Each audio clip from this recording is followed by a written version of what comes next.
Hey, what's up? It's me, JDS4696, and today I'm going to be giving a film review for Green Lantern.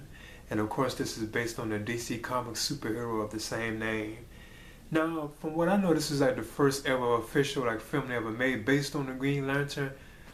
So, it was kind of cool and interesting to get to see him have like a full-length feature film, on the level of like Superman or like Batman or Spider-Man. It was kind of cool getting to see him have like his own like superhero like film, for once. I thought that was kind of interesting. But yeah, this film stars Ryan Reynolds as the Green Lantern, and of course, his real name is Hal Jordan. From what I know of, I'm very familiar with him. When I was reading comic books, I was very familiar with the Green Lantern character because I know they even had an African American one too. I'm not sure what his name is, but I was also familiar with that too. Though, well, this film it gives like an origin tale. Basically like the Green Lanterns are like I guess you could say like they're considered like an intergalactic police force basically. So they basically like I guess you could say police the galaxies basically, whatever. And it's a bunch of them. Like they have like the Green Lanterns consist of like different species of like people. You have like different kinds of aliens who can be a Green Lantern, and then you can have like a human. Well, it turns out that Hal Jordan, he turns out to be the first human to be a Green Lantern.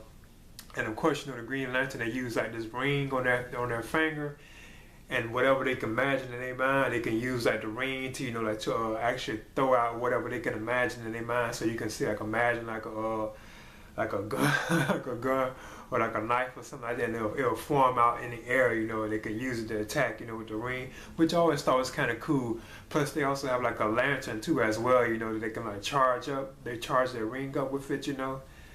To be able to use their ring. But yeah, the film opens with it gives like the origin about like the Green Lantern Corps, which was created by a group of beings known as the Guardians of the Universe, and they actually created the intergalactic police force known as the Green Lantern Corps. And they divided like the universe into 3,600 sectors, with each one having a Green Lantern per sector. Now, the most powerful lantern of them all, his name is Abian Sur. He had to defeat this villain, this enemy of them known as Parallax, and he had locked Parallax away. So this is how the film opens. It opens with Abian Sur locking Parallax away. Well, it tells like how he locked him away, but then Parallax manages to escape, and he chases Abian Sur down. And Abian Sur is like he's like some kind of like alien. I'm not sure what his race was, but he was a Green Lantern, and Parallax actually manages to wound him, but he escapes, and he makes his way to Earth, and he delivers the ring to Hal Jordan, who's like a fighter pilot, who has just been like fired because, he felt like a test experiment with like fighter jets, where he had to go up against like I guess you could say like computerized airplanes, that had that kind of he had failed the experiment. Basically, he was doing good, but then he actually had failed the experiment, so he had lost his job. And it gives like an origin about like his father too as well, Hal Jordan himself. Because his father was also like a fighter pilot, like in the air, like the jet fighters, and he had died. He saw his father actually die at the festival thing. His father like plane had crashed, and right as he was running to him as like a kid, the plane had blew up and killed his father. So Hal Jordan has been like affected by that, that incident with his father. But he decides to become like a fighter pilot himself anyway. But yeah, anyway, like once this particular lantern comes to Earth, he chooses Hal Jordan to give him like to give the ring to, and thus Hal Jordan takes the ring, and he becomes like the Green Lantern, of Earth, basically, well, like the human Green Lantern. As far as I know, the first human Green Lantern period, So eventually, they have to like the other lanterns, they need like to gather all like the Green Lanterns together to defeat Parallax, So that's what the film is about. Like Hal Jordan, he acquires the ring, he becomes a Green Lantern. He was chosen to be, because they say the person who is chosen to be like the Green Lantern, they don't have no fear. So that's why Hal Jordan was actually chosen to be the Lantern.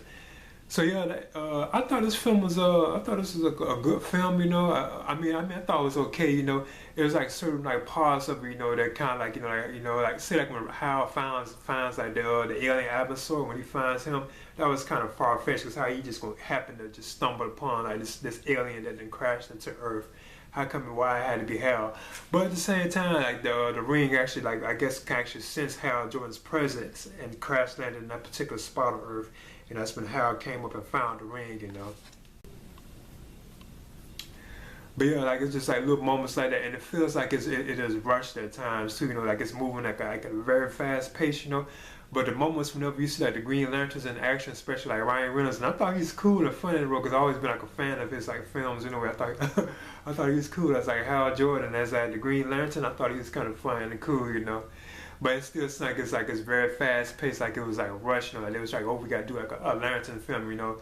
It just seemed like it was kind of rushed to me, you know. But it was cool though, cause I like the Green Lantern like suit itself, you know. It's like CGI effects. He doesn't wear like a mask or anything like that. The mask is actually like a CGI effect that just appears over his face, you know. He has to hide his identity, and I thought that was cool because his eyes even turn like blue, you know, like Ryan Reynolds, his eyes turns blue. And I thought that looked like cool too, you know. And his suit is also like CGI too as well, you know. And like the other lanterns as well as too, like when they're on the I think the planet known as, I think it's called Or. That's where all like the lanterns gather, you know, to decide whatever they're gonna do, you know, like far as like taking out the enemy parallax and stuff like that, you know. Yeah, Or, it's called Or. That's where they all meet. Like that planet was cool and it's completely like CGI, you know, like, and you see like all the various different like Green Lanterns, you know, they're like, because a Green Lantern could be any kind of like species of alien, you know, anything like that, human or any kind of like alien, you know. So it's cool getting to see that too as well. Now other characters from like the DC like universe in this film that I'm familiar with, you have Amanda Waller, you know, and she's played by Angela Bassett. She doesn't really have that much screen time, but it was kind of cool getting to see like another look at the Amanda Waller character, you know, and she was played by Angela Bassett, you know. But this film, I thought this was like a decent film, you know, and they don't really like explain the ring too much. They do, but it's like I don't think they really touched on it enough, you know. But I thought it was okay, you know. I thought like the enemy Parallax, I thought he was scary, you know. Like the enemy Parallax, and I'm not really sure that's how he exactly looked at, because he's like this huge, like alien, like looking creature with his big head. Now he was like terrifying. It really made me uncomfortable, you know. Like looking at him, you know. I thought that was kind of cool, cause he also infects this doctor known as Hector Hammond in the film, you know. And when he affects him, you know, that's what kind of you get to learn a little more about like what Parallax can do basically and stuff like that, you know, and everything, you know, because there was also a battle between Hector Hammond and Hal Jordan, which I thought was kind of cool. Like Parallax was actually controlling his body, and he was throwing Amanda Waller around and stuff like that. I thought that was cool. And you also have like Tim Robbins in here as well as too, you know. Yeah, because Tim Robbins, he is I forgot what was his name, the guy he played. I know he was also in this film too as well. You have Jeffrey Rush too in here as well. You know, Michael Clark Duncan, he did the voice of one of the aliens. Yeah, Tim Robbins, he was like a senator known as Robert Hammond. Then you have Clancy Brown, who does like the voice of like Parallax, you know. But yeah, I thought this was a decent film, you know. It was cool, you know. But you also get to look at like more of the members of the Citadel, you know, that control like the lanterns, and you also get to see like a good look at Sinestro as well too. You know, it's kind of curious about him as well. He's not a villain or anything like that, but he was kind of cool, and he kind of runs like the Green Lanterns on the planet Or. But yeah, I thought Ryan Reynolds was good, and then like the director Martin Campbell, you know, he also directed like GoldenEye and stuff like that, and the Mask of Zorro. You know, I thought he did a good job on this film as well too. You know, it was cool, you know. So yeah, this is JDS 4696. This is my review for Green Lantern, and I thought this was a decent film. You know, it felt rushed and fast paced, but it was still like cool, and I recommend it for like DC like comics fans or like comic books fans in general, or Green Lantern fans in general, or even Ryan Reynolds. You know, all right. Oh yeah, and my version of the Green Lantern film was this DVD right here, and this is released in 2011. I saw this in the theaters. But I got it on video as well. I didn't get the Blu-ray, you know. But I originally saw it in the theaters when it was in the theaters. And it doesn't really have that many features on it, but yeah, this is the version I had. It was a DVD. You see Ryan Reynolds on the front as the lantern. Okay.